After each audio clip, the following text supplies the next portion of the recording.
venosos centrales, tanto yugulares, subclavios, femoral, entre otros, biopsias renales y además también catéter Stenkov. Con el grupo de hoy hemos tenido una rotación, digamos, algo interesante, pero bueno, hemos puesto dos catéteres. Hay poco paciente por la coyuntura del COVID, pero esperemos de que sean muchos más. El tema de hoy es un tema relativamente sencillo, ¿no? Fácil de manejar, no es muy complicado. ITU, y vamos a hacer un conversatorio más que todo de las cosas más resaltantes de que puedan tener, ¿no? A ver, siguiente, por favor. Doctor, disculpe, antes que siga, mis compañeros me dicen que no está grabando la clase. Perdón. Sí, pues se me olvida. Grabar en la nube. Ya, ok. Gracias. Entonces, bueno, siguiente. Bueno, como tenemos ahí, por definición es considerada generalmente como la existencia de microorganismos patógenos en el tracto urinario, con o sin presencia de síntomas, obviamente, porque hay diversas, o en la clasificación de las ITUS, hay las llamadas bacterias asintomáticas, que en algunos pacientes se deben de tratar sí o sí, ¿no? En otros les deja pasar, pero en algunos pacientes sí hay que tratarlas como tal. Por lo tanto, muchas veces hay presencia de gérmenes contaminantes, ¿no? Y siempre hay que cuantificar a las unidades formadoras de colonias para determinar si realmente es una infección urinaria o es un contaminante, y para eso un simple examen de orina bien hecho nos puede dar información o para hacer el diagnóstico preciso, ¿no? Siguiente, por favor.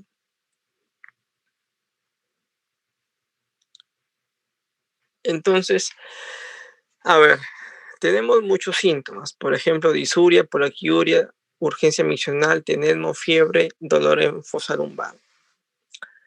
En lo concerniente a estos síntomas, son síntomas, digamos, de tipo inespecífico, ¿no? Porque obviamente una disuria puede haber en cualquier tipo, cualquier clase de ITU, sea ITU alta, sea baja, o cuando el paciente también presenta litiasis, también puede haber cierta disuria al momento de expulsar el cálculo, ¿no?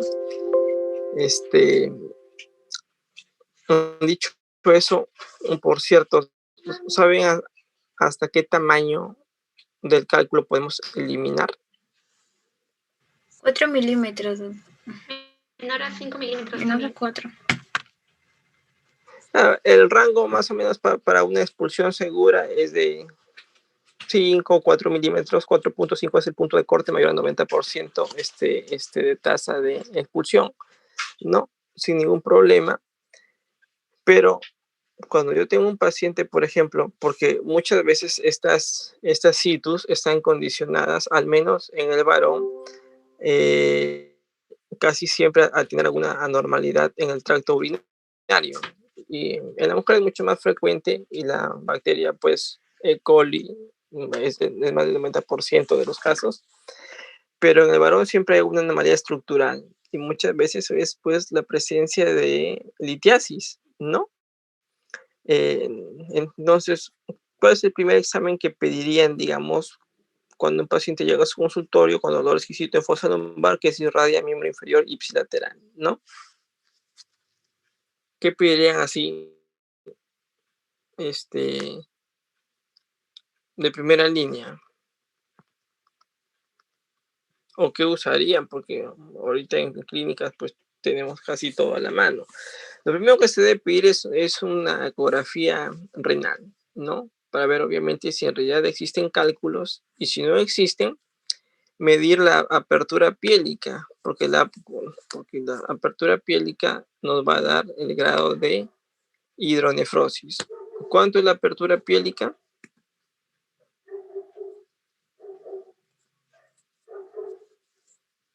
¿Hasta cuánto considero normal la apertura piélica?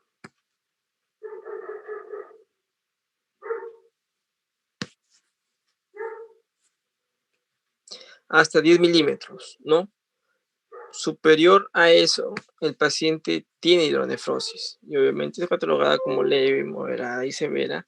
Y cuando un paciente tiene hidronefrosis, si es unilateral y ha tenido el antecedente que les estoy diciendo, pues casi 100% seguro que hay un lito abajo. ¿Y por qué abajo? Porque la zona más estrecha, pues, es la unión entre el uréter y la vejiga, ¿no? Esa es la zona más estrecha y entonces es la zona donde los cálculos generalmente tienen dificultad para salir, ¿no? Si yo veo que el paciente tiene hidronefrosis, sí o sí tengo que pedir un uroten sin contraste o una famosa tomografía, pues, ¿no? Para ver el tamaño del cálculo, para ver la densidad del cálculo y si el cálculo puede salir o no. Si es así, y si el cálculo es pequeño y puede salir, lo que hago inmediatamente es obviamente calmar el dolor, dar relajantes de músculo liso, por ejemplo, el, ya se me fue de la cabeza, la tansulosina, 0.4 miligramos una vez al día. En alguna literatura mencionan el nifedipino, ya, pero particularmente no lo uso mucho.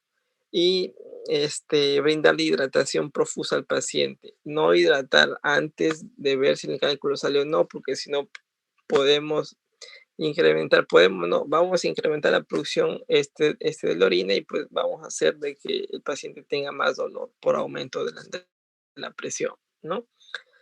Doctor, y si el cálculo, y si ¿cuánto tiempo puedo esperar? Bueno, generalmente se puede esperar hasta 2 semanas, dice la literatura, ¿no? Posteriormente a eso pasa a urología si es que no salió la litiasis para poder brindarle tratamiento.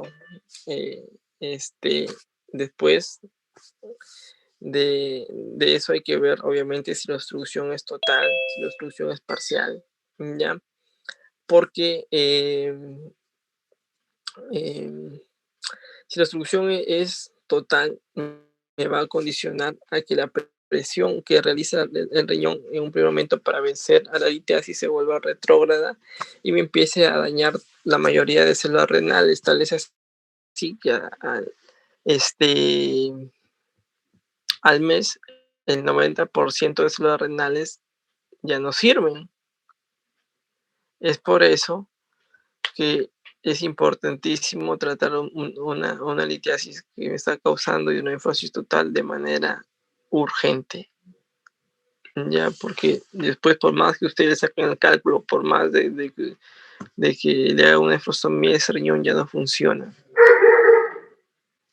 Bueno, en lo concerniente a la poliacuria, la pueden tener muchas enfermedades como la diabetes, urgencia miccional igual, tenesmo, fiebre y dolor en fosa lumbar, que bueno, puede ser también característica de una litiasis, ¿no? Siguiente.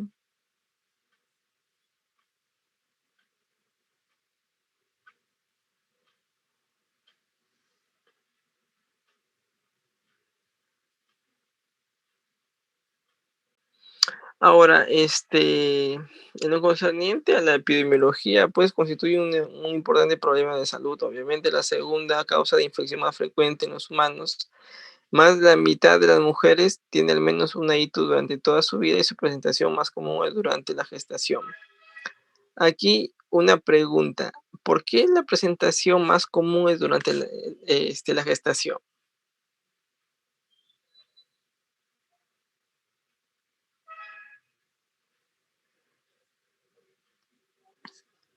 Si alguien me la responde, le pongo 2 o 3 puntos más en la rotación, ¿ah?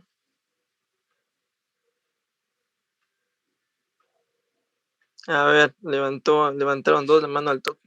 A ver, 3. A ver, uno por uno. Ya, doctor. Bueno, yo tengo entendido de que en el embarazo hay cambios hormonales y entre esos cambios es lo que generan de alguna forma una mayor proliferación bacteriana. Pero no sé si... O sea, porque esos cambios hormonales generan cambio en el pH y eso es lo que genera una mayor proliferación bacteriana. Pero no sé si esté bien. Te pondremos un cuarto de punto. Ya, el siguiente. Bueno, No es tanto así. bueno, Sí, te escucho. tengo dos razones. Y en nefrología al día mencionaban dos razones. Uno, como lo mencionó mi compañero, que Ujú. era por la hormona progesterona que iba a aumentar o a dilatar los Dilatar. uréteres. Sí, a dilatar los Ya. uréteres. Y otro era porque el útero iba a favorecer a la formación de una hidronefrosis, por lo cual iba a disminuir la bulimia, y al disminuir la bulimia iba a aumentar la concentración urinaria, provocando el aumento de las bacterias o, Ya. la proliferación, mejor dicho. Ya. No digas más. Ya, porque esa es la respuesta, ¿no? Que a veces uno está un poco nervioso. ¿Cuál es tu nombre? Renzo, Renzo. Más tarde me escribes a mi WhatsApp para tenerte en cuenta. Mira, ¿qué es lo que pasa? Bueno, sí, pues hay cambios hormonales y que te cambian el pH vaginal y que puede incrementar un poquito el tema de las infecciones urinarias. Doctor, yo también he leído que la progesterona tiene vasodilatación, ¿no? Vasodilatación, digo, dilatación de la musculatura estriada a nivel ureteral y por lo tanto hay hidronefrosis. Ya, digamos, esa hipótesis ya se desechó, ya porque les han puesto progesterona a mujeres no gestantes y no hay dilatación. ¿Ah? Entonces, ¿qué es lo que pasa?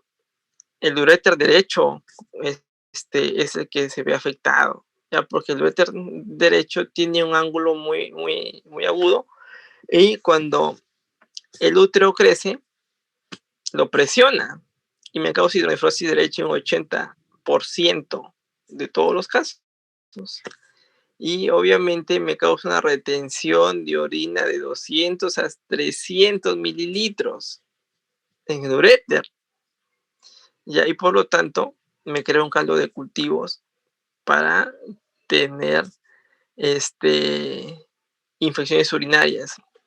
Por eso que la bacteriuria asintomática en la gestante se tiene que tratar. En todas, sin excepción. Y también en pacientes, y obviamente también en pacientes de que tienen algún tipo de inmunocompromiso, ¿no? Con pacientes con neoplasia, bueno, etcétera, etcétera, etcétera, ¿no? Pero esa es una razón importante y que la mayoría o algunos desconocen, ¿no? La proporción de ictus en mujeres y hombres es importante, de 30 a 1, obviamente. En el hombre solamente debe haber una ictus, es que tiene una alteración anatomoestructural, ¿no? Si no, el paciente no tiene por qué tener ictus, ¿ya? En el adulto mayor, la ictus de infección bacteriana más común, sí, es más común. Y fíjense que no da mucha sintomatología urinaria, ya en pacientes ancianos que simplemente están más somnolientos, pierden el apetito o se desorientan, hay que pensar inmediatamente en una infección y una de las primeras es una infección urinaria. Así que mucho ojo, el paciente que ya es senil no te va a decir que tiene disuria o que tiene urgencia miccional, nada. Se desorienta un poquito, aumento de la somnolencia, hiporexia, ese paciente sí o sí tiene una ITU o en su defecto tiene una neumonía, dos cosas. Acuérdense de que es así, porque no solamente lo digo yo por la experiencia, lo dice porque la experiencia es nivel E, bueno, nivel E de experto, o sea, y la experiencia es casi nada. Lo dice la literatura. Siguiente, por favor. ¿Hasta aquí alguna pregunta? Doctor, yo tengo una pregunta. Correcto.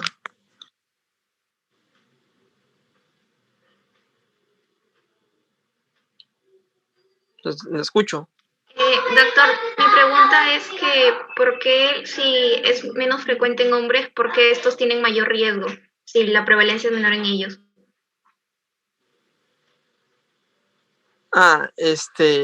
¿Cómo mayor riesgo? ¿Por qué mayor riesgo? Eso es lo que yo había leído en Nefrología al Día, que a pesar de que los hombres tienen menor incidencia de itus tienen mayor riesgo. Incluso había, bueno, yo en el momento de hacer mi resumen, lo consideraban como un factor de riesgo el ser hombre. Lo que pasa no es que no es que en sí tenga mayor riesgo, sino que es más difícil de erradicar, porque generalmente las itus en hombres o bien o bien están ligadas a una litiasis o bien están ligadas a una prostatitis. Y realmente que erradicar una prostatitis asociada a una ITU no la erradica fácilmente, ya por lo menos en tratamiento de 3 meses. Por eso que, o sea, si hay algo, si hay un factor de anatomía estructural en el paciente varón, es muy difícil de erradicar la infección. Bueno, no muy difícil, pero digamos es más difícil de erradicar la infección urinaria que una mujer que le das, no sé, a veces macroantina o nitrofurantoína, ¿no? Y pues la paciente mejora, no así en el paciente varón, ¿no? Ok, doctor, muchas gracias. Sí, sí, Abigail, dígame. Sí, doctor, yo tenía una pregunta. Usted mencionó en los estudios para una litiasis, la ecografía y el urotem, y yo quería preguntarle si la radiografía también se usaba, en todo caso, en qué situaciones.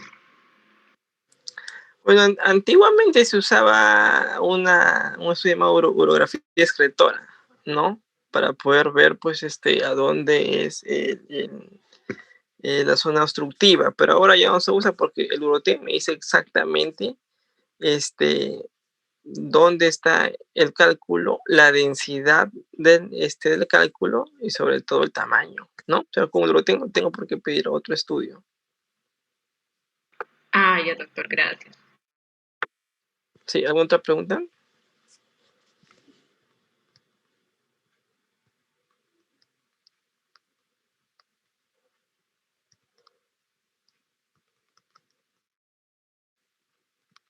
Ya tengo otra pregunta, entonces vamos a continuar. A ver.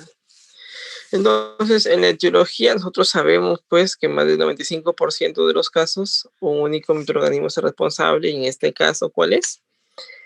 Es la famosa E. coli. Obviamente, hay otras bacterias como el Proteus, como el Staphylococcus profíticos, no, pero generalmente, por ejemplo, cuando hay una litiasis colariforme, hay un microorganismo que es más frecuente, en este caso es el Proteus, ¿no? Pero va a depender, digamos, de qué tipo de lesión estructural tenga el paciente, pero en la mayor parte de los casos es la E. coli. Ahora, en muchos casos, y estoy viendo en muchos casos por el uso indiscriminado de los antibióticos, ahora en los pacientes COVID, todo el mundo deja antibiótico a diestra y siniestra, meropenem, vancomicina, como si fuera caramelo. Hay itus ble positivo, o sea, beta-lactamasa y pues ya no es tan fácil de erradicar las infecciones urinarias como antes, ¿no? Pero existe una luz al final del camino, porque se está viendo que los medicamentos que ya parecían resistentes y que ya se dejaron de usar mucho tiempo están siendo otra vez efectivos contra las infecciones urinarias, y especialmente los de primera línea, como la nitrofurantoína, ¿no? Nitrofurantoína es un medicamento que ya no se usaba y que ahora, bueno, al menos yo lo estoy usando como primera línea porque me está dando buenos resultados, especialmente en la forma recubierta o la forma de liberación retardada, que es la macroantina XR, que me permite dar la mañana y noche por 7 días y me va muy bien, ¿no? Porque la nitrofurantoína en sí es cada 6 horas y es un poquito tedioso para el paciente tomar una tableta cada 6 horas, y a veces la nitrofurantoína tiene un poco de irritación gástrica y como que no le va bien, ¿no? Pero bueno, de aquí vamos a hablar del tratamiento en sí. Siguiente, por favor.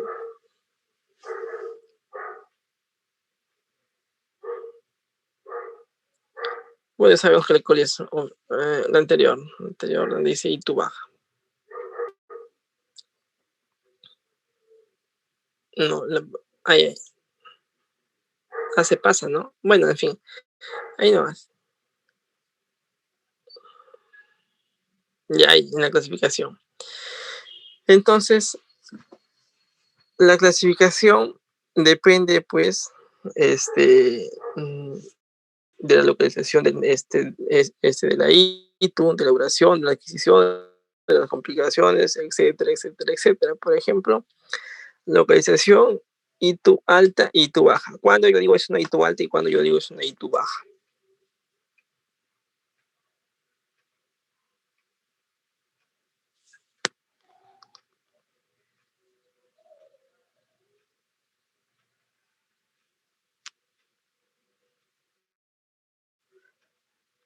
¿Alguien sabe? Doctor, ¿no es cuando se localiza de acuerdo, por ejemplo, si abarca desde el riñón hasta los 2/3 superiores, es una ITU alta, y cuando abarca del tercio inferior del uréter hasta la vejiga y todo lo que queda, es una ITU baja? Sí, más o menos. Por ejemplo, acá tenemos duración agudicrónica, adquisición, complicaciones. A ver, siguiente, por favor, para ir ir. Dime, Diego. Doctor, una consulta. ¿Eso de ITU alta y ITU baja también sería similar, por ejemplo, a... ¿La cistitis? Disculpe, doctor. ¿A la cistitis?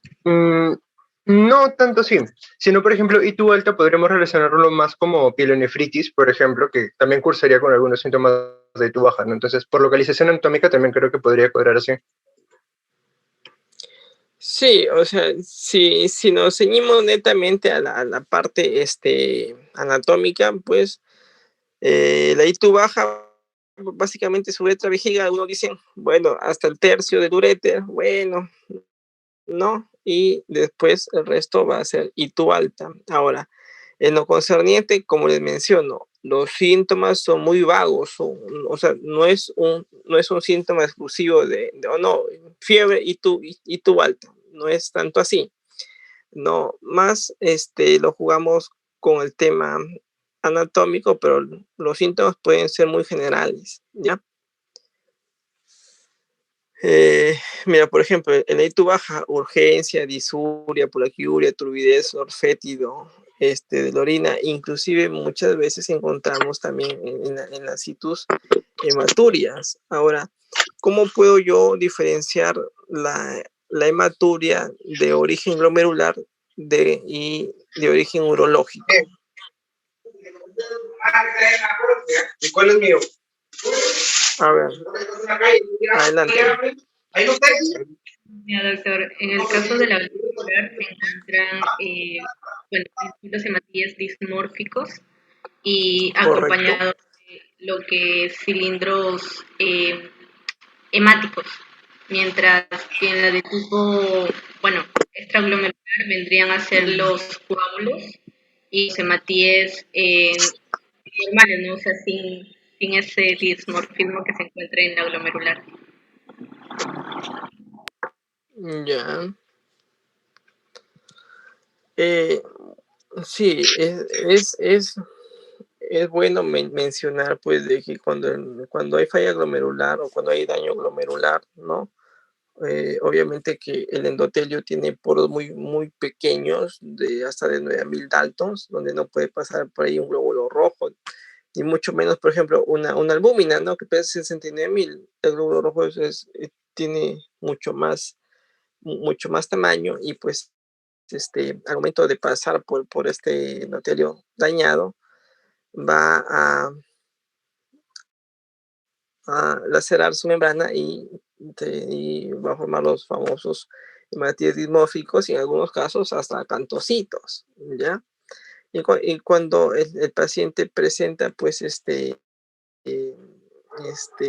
hematuria de origen urológico, generalmente o los hematíes se encuentran normales, y en esta última hasta hay formación de coágulos, ¿no?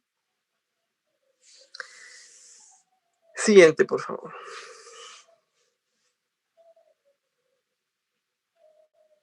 Entonces, bueno, la ITU alta, como ya vemos, de presencia de sintomatología de la ITU baja, colonización uretral del parénquima renal, síntomas sistémicos con pielonefritis. Aquí hay un hallazgo, bueno, más que un hallazgo importante, hay que tener en cuenta cuando saquen una ecografía de un paciente con pielonefritis, la ecogenicidad se va a ver incrementada, ¿ya? Y no quiere decir que tenga enfermedad renal crónica, porque es un parámetro de envejecimiento renal, no. La ecogenicidad se encuentra incrementada porque obviamente el paciente se encuentra con una infección renal, pero después de este que hacer el seguimiento y ver realmente si la ecogenicidad sigue alta o si ya regresó a su normalidad. Bueno, muy independiente de esto, ¿qué tipo de colágeno tiene el riñón?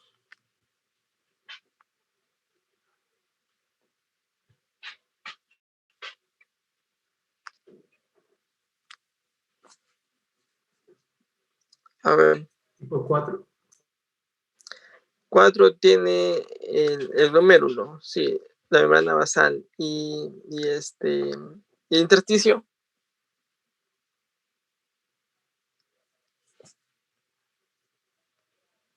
Los agarré.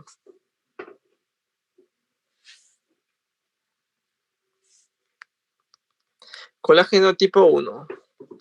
Ya, no se olviden. El glomérulo en sí tiene tipo 4, ¿no?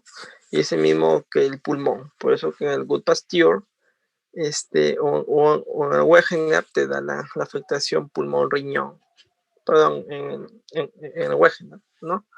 Y en el intersticio renal tenemos colágeno tipo 1. ¿Ya? Entonces, bueno, ahí definimos al ladito alta con pielonefritis y el tratamiento de la mayor parte de estos obviamente es endovenoso, dependiendo de el urocultivo. Y no solamente del urocultivo, sino también del famoso baite. ¿Saben qué es el baite?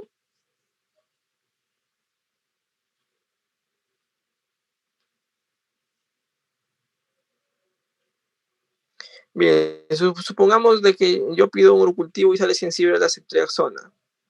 Le doy ceftriaxona y ni cosquillas al ladito. Pero dice que es sensible, entonces yo pido el baite. El baite me da la concentración inhibitoria mínima de los medicamentos que yo necesito para matar esa bacteria. Entonces, como yo tengo un baite muy alto de la ceftriaxona, imposible, pues yo le estoy dando un poquito y me piden un montón, no le voy a hacer nada. Entonces, para eso me sirve el baite, para ver la concentración mínima inhibitoria de cada medicamento y que yo pueda tratar con éxito a la infección urinaria, ¿no?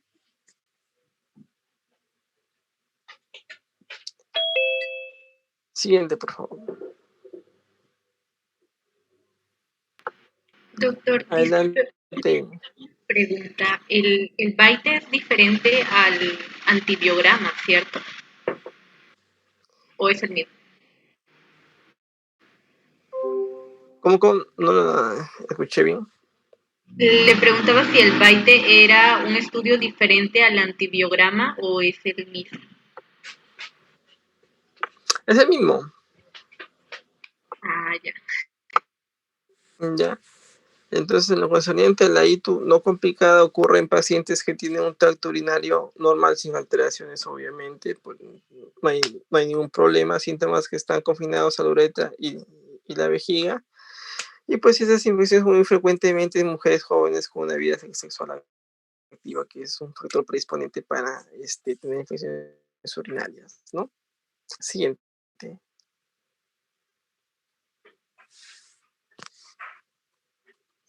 Y lo complicado ocurre debido a factores anatomofuncionales, como les mencioné, ¿no?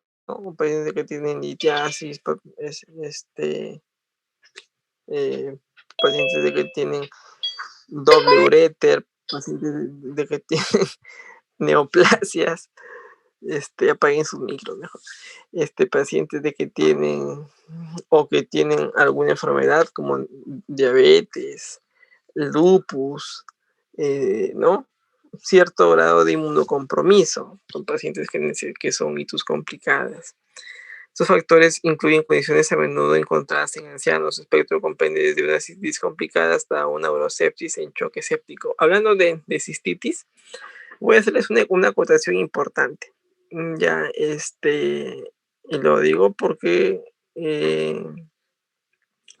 ha pasado en un hospital recién. Un paciente de que ingresa por una injuria renal aguda, 2 días en emergencia sin verlo. O sea, los médicos hacían interconsulta hasta que voy a responder esta interconsulta y lo examinó al paciente, obviamente, con cómo se debe, y veo que tiene un semejante globo vesical. Ya, me acerco y le menciono que por favor, la ira era por una UPO, por una neuropatía obstructiva, mejor en la aguda por una neuropatía obstructiva, y que le pongan una sonda, obviamente, pero evacúen la orina de 300 a 500 mililitros cada hora. O sea, le evacúo 500, clampo la sonda, espero 1 hora y voy sacando así. ¿Por qué?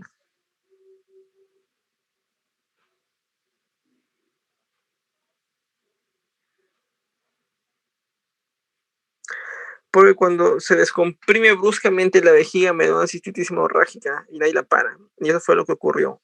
Abrieron la sonda, se olvidaron, y el paciente empezó a orinar sangre, le dio paro y murió.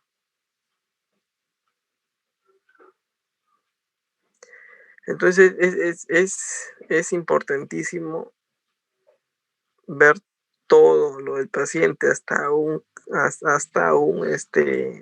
colocación de sonda. Bueno, yo me sabía porque estaba escrito en la historia, ¿no? Pero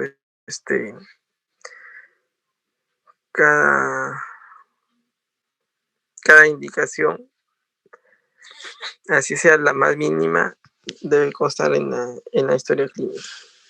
Siguiente.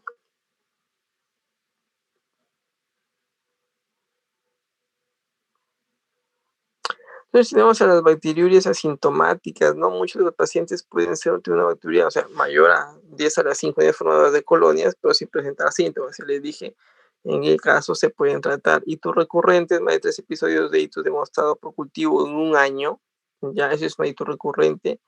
Hito nosocomial, aparición de infección urinaria a partir de las 48 horas de que el paciente esté hospitalizado. Y eso sí es grave porque no es una hito, digamos, común, y el medicamento que se le va a poner al paciente es mucho más fuerte que a cualquier otro. Siguiente.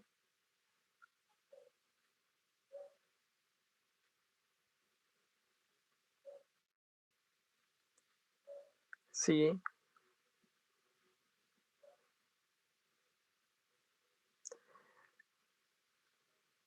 Bueno, eso de la bacteria sintomática y la vía urinaria, bueno, vamos a dejarlo ahí.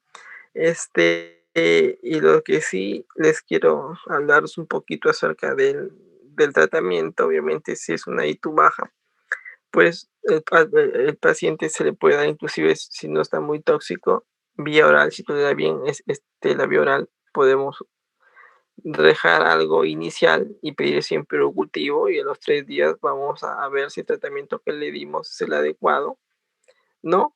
O si necesitamos dar algo más o si necesitamos rotar el antibiótico. Principalmente en gestantes se les da nitrofurantoína, ¿no? Sí o sí. Así sea bacterias asintomáticas, hay que darles, ¿no? Si son ITUs bajas, por supuesto. O si quiere dar un poquito más, le puede dar una cefalosporina, que tampoco tiene contraindicación a la gestación, no hay ningún problema, así que se lo puede dar. Ya si es algo mucho más complicado, un gestante, por ejemplo, va a depender de la semana de gestación en la que se encuentra para ver el proceso de organogénesis. Pero las cefalosporinas en realidad endovenosa casi todos son bien toleradas, y la mayoría de medicamentos en gestación no hay ninguno de que diga riesgo B en pregnancy, ¿no? Eso es lo que dice el Sanford, todos son, o la mayoría son riesgo B, perdón, ninguno hay un medicamento que diga que es riesgo A. ¿Qué uso yo para los pacientes de que no son gestantes y que toleran vía oral, no? Yo uso nitrofurantoína, y también está indicado, bueno, se pueden usar quinolonas, ¿no? Como el levofloxacin, como el ciprofloxacino, que ya está hasta de por más ya usado. Mejor es el levofloxacino, obviamente, va un poquito mejor, es un poquito más activo, pero también te da un poco de gastrolesividad. El Maxicef es buena, es una cefalosporina de tercera generación vía oral, una sola tableta al día por 7 días, está muy bien, inclusive hasta en ITUs altas, ya, y pues no hay ningún problema, se puede usar en casi cualquier patología o casi cualquier paciente, ¿no? Inclusive a veces ya cuando tengan más prácticos se pueden hacer combinaciones. Yo, por ejemplo, en pacientes ancianos que no están tolerando a bioral y que están muy nauseosos, no me voy con todo, me voy siempre con ceftriaxona, periodo cultivo. Voy así, lo veo 3 días y empieza a mejorar un poquito, lo paso a Maxicef, que es casi lo mismo, y lo continúo hasta el 7º día, ¿no? Pueden usar también fosfomicina, es muy bueno, y se le da en monodosis. A veces se le da una sola dosis de 4 gramos al mes, especialmente los pacientes que tienen hitos a repetición, y se le puede dar uno mensual por 3-4 meses, ¿no? Y otra parte importante para esos pacientes que tienen hitos a repetición es el control, que viene un extracto de jugo de arándano rojo, que sí disminuye la cantidad de hitos a repetición, ¿no? Pero obviamente siempre hay que estudiar la causa. Yo les voy a enviar de aquí un PDF igual de la Sociedad Española de Nefrología, donde dan tratamientos para hitos, para que ustedes puedan leer, puedan tener un mejor conocimiento y pues compartirlo, ¿no? A ver, vamos a ver la siguiente diapositiva a ver, Doctor, creo que está levantando la sí, doctor. mano Doctor, para ir acabando. justo hoy escuché, ¿no? Lo que pasa es que como últimamente hay un montón de pacientes COVID, ¿no? A los que, como usted mencionó, les dan bastante antibiótico, normalmente les dan ceftriaxona, ¿no? Cuando no está tan complicado. Hoy escuché que, bueno, supuestamente había un paciente COVID que había salido ya de su cuadro COVID y comenzó una ITU, ¿no? Entonces yo cuando me comentaron eso, yo lo primero que, bueno, lo pregunté porque, bueno, el año pasado nos enseñaron un poquito acerca de esto en Fisiopato. Era si era ITU alta o baja, ¿no? Y me dijeron que, bueno, que no sabían, pero que el doctor le había recetado de frente meropenem y amicacina. Entonces, cuando me dijeron que le habían recetado un carbapenem y adicionalmente amigacina, entonces yo sinceramente le dije, pero bueno, le han hecho, me imagino, al menos un urocultivo, un antibiograma. Me dijeron, no, simplemente el doctor simplemente le dio eso y ya está, le recetado eso y ya está. Y la persona que me dijo eso, bueno, se dedicaba simplemente a colocar vías, ¿no? Pero justamente se lo quería comentar porque a mí sí me sorprendió bastante, pues, ¿no? ¿Y sabes cuál es lo malo? Que el paciente se va a mejorar y va a pensar que ese medicamento que le estás aplicando es bueno, o sea, es el tratamiento adecuado, ¿no? Y no porque sea el tratamiento adecuado, sino porque le estás dando un bombazo de que de hecho te lo va a curar, ¿no? Primero.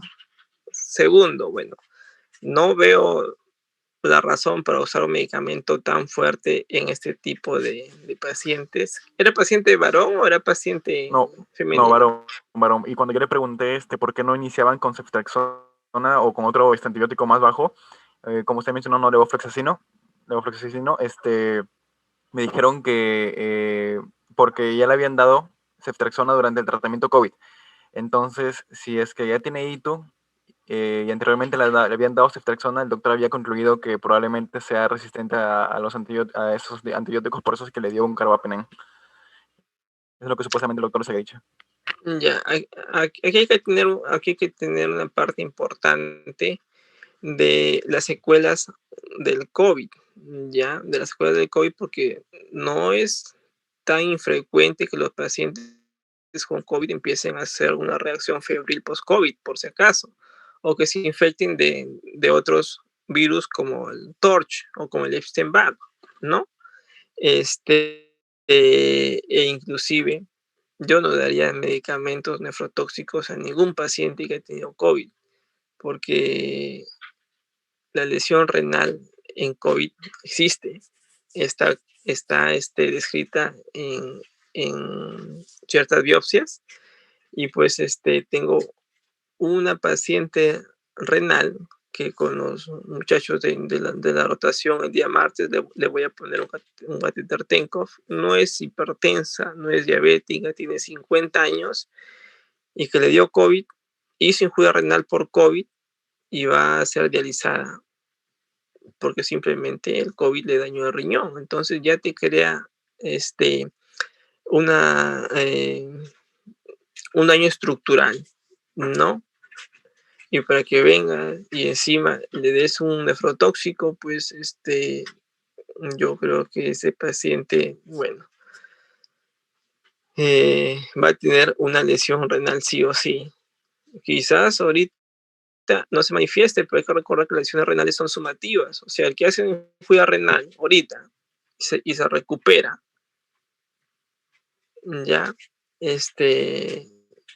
el que hace una injuria renal ahorita y se recupera, no quiere decir que ese daño ya se revirtió. No, las injurias renales se van sumando en el tiempo. Llega un momento en que el riñón ya no va a responder y el paciente pues va a acabar en diálisis. Yo realmente no me hubiera inquietado tanto. Para eso hay exámenes para medir el grado de severidad de infección, como el PCR, ¿no? Como el PCR quizás, o un hemograma. La ferritina yo no le tengo tanta confianza porque se va a elevar mucho y tarda en volver a sus parámetros normales. En cambio, el PCR es una medida un poco más precisa.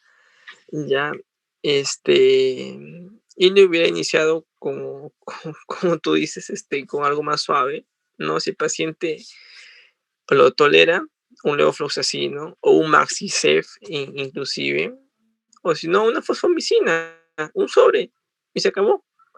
Y espero con tranquilidad, si el paciente no está muy tóxico, el cultivo.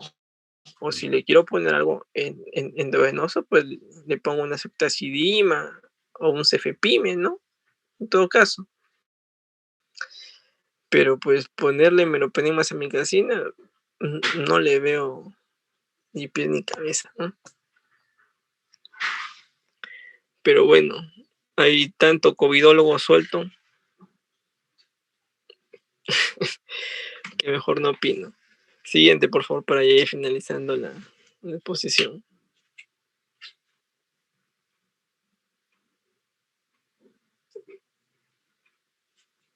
Bueno, entonces en los procedimientos auxiliares tenemos obviamente el estudio del sedimento urinario, ¿no?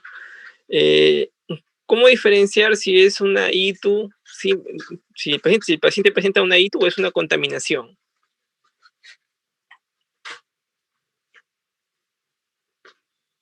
Con el mismo examen de orina, por supuesto. ¿Qué busco en el examen de orina? Puedo buscar dos cosas muy sencillas.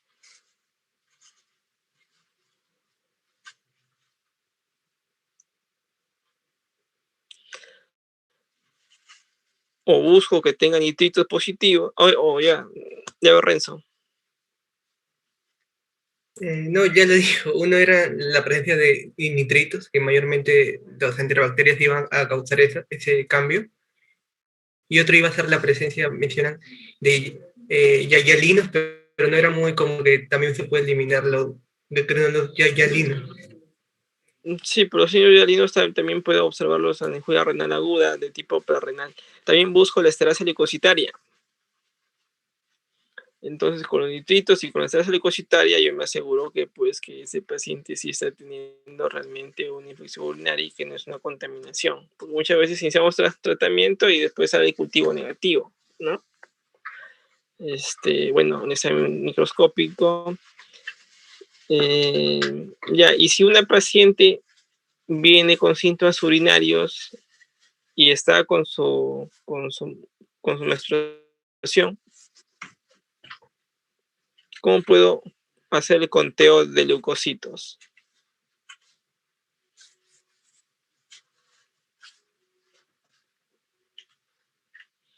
Cuando yo hago bueno, ustedes han procesado, pero el procesamiento del examen de orina lo centrifugo, ¿no? Lo centrifugo y después lo paso al microscopio y empiezo a ver y a contar.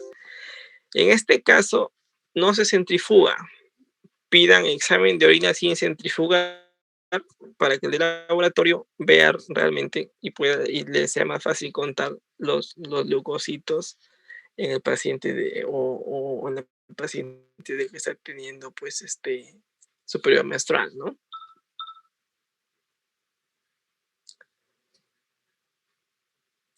Siguiente diapositiva, amigos.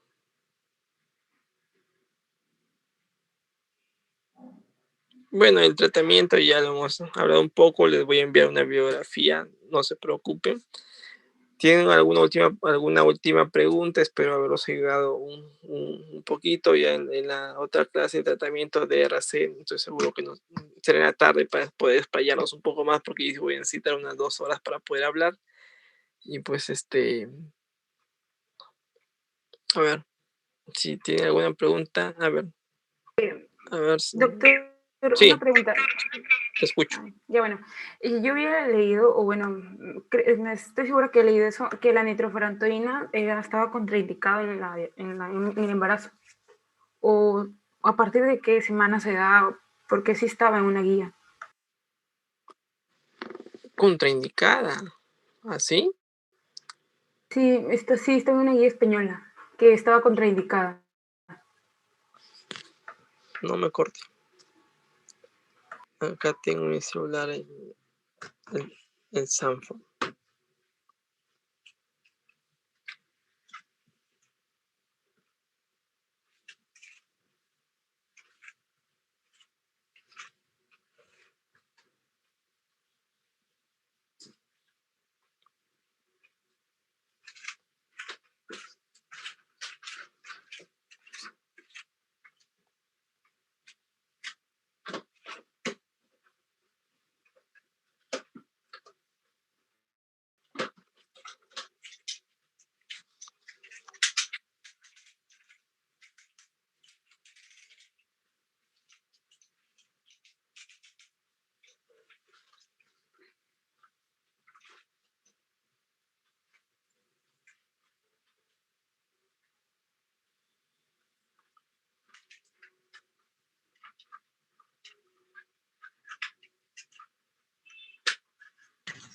Doctor, disculpe, no Ya, sé si podría yo lo agregar. tengo. Ay, Dice que no se debe usar durante el tercer trimestre. Ya. No es una contraindicación, ojo, es una contraindicación relativa. Dice, no se debe usar durante el tercer trimestre de gestación porque puede causar anemia hemolítica en el recién nacido. Ya. Pero, es es una contraindicación relativa porque en realidad todos de los medicamentos, inclusive aquí está en la nueva guía, Sanford, que está como categoría B en la gestación, o sea, puede causar, pero es un fármaco de categoría B, ¿no? Ay, Sí, doctor, sí, gracias. a ver, Renzo, voy a hablar, creo. No, creo que mi compañera Diana levantó primero, de ello. Ya, a ver. Sí, los escucho.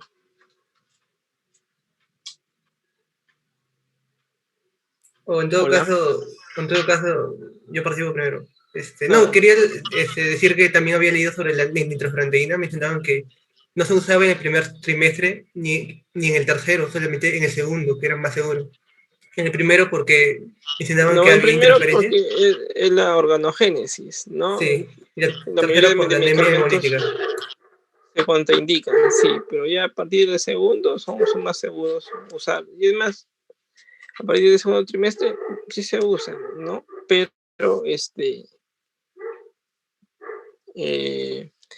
todo con cierto grado de contraindicaciones relativas, porque todo medicamento en la gestación va a incluir cierto tipo de riesgo, ¿no?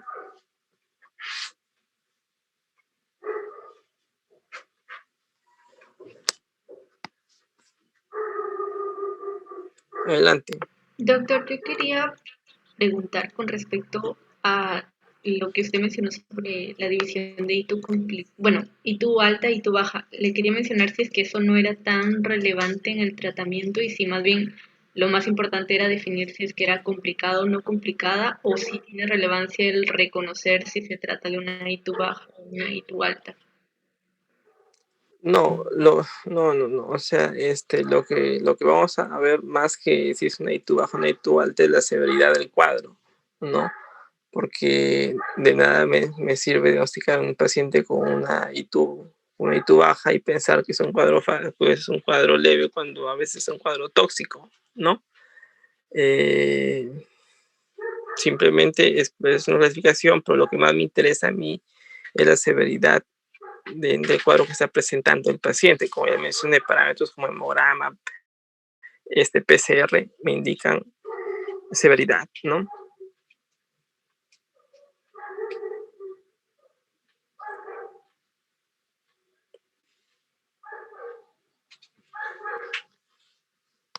Doctor, y ya para terminar, entonces, si un paciente, por ejemplo, me viene con disuria, tenesmo, pero también presenta náuseas y fiebre, ¿no necesariamente me indican que sea complicada o esos signos también se considerarían que es complicada? Bueno, el hecho de que el paciente tenga fiebre ya incluye síntomas, o mejor dicho, síntomas sistémicos, ¿no? Y si el paciente hoy, aparte de la fiebre, no tolera vía oral, yo iniciaría antibiótico vía endovenoso. Ah, ya, doctor, gracias. Correcto, muchachos. Entonces, les envío el PDF. Cualquier cosa ya me hacen llegar con el coordinador, ¿ya? Listo, doctor.